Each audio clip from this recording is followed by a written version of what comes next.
นึงตัวนี้ก็สิมาบอกข่าวๆนึงวิธีเขาจะเฮ็ดอะไรให้มันวิดีโอให้มันก็ดีนะให้ต้นก่อนแตกปากนอกปากในเนาะถ้ามีตอนอ้อนนี่นะตอนนี้เนาะสมันเอาตัวยาวตัวนี้เนาะแต่จะมาจับวัดออกมาตัวนี้เนาะตัวโคมเนี่ยอมลึกเนี่ยถ้าเราจะมาบริเหตุผิดพลาดเนาะนี่เนาะที่คนเนี่ยดูนี่เนาะสมสอบนี่ถ้ากับกองไฟเนาะ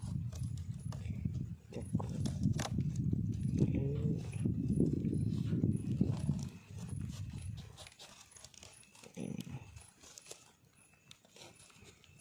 มันจะการนี้ยังไม่จะเค็มเนาะให้ตอนอ้อนแล้ว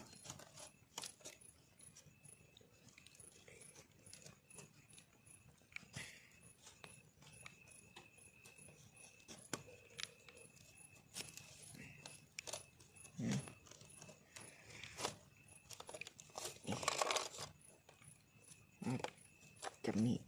เนาะนี่ให้มันถึงกันอยู่สีเนาะก็กัดไว้ในอย่างที่เราต้องไว้เพื่อให้มันครบคันทันทีจังสีเนาะให้เลือกกันอยู่ประมาณนี้เนาะจังนี้เนาะพอมันสิกัดดูแล้วครบกันสีเนาะสีเด็กจะเป็นมุมนี้เด็กนะอะไรกันนะครับวัดไม้ว่าสีตัดสับ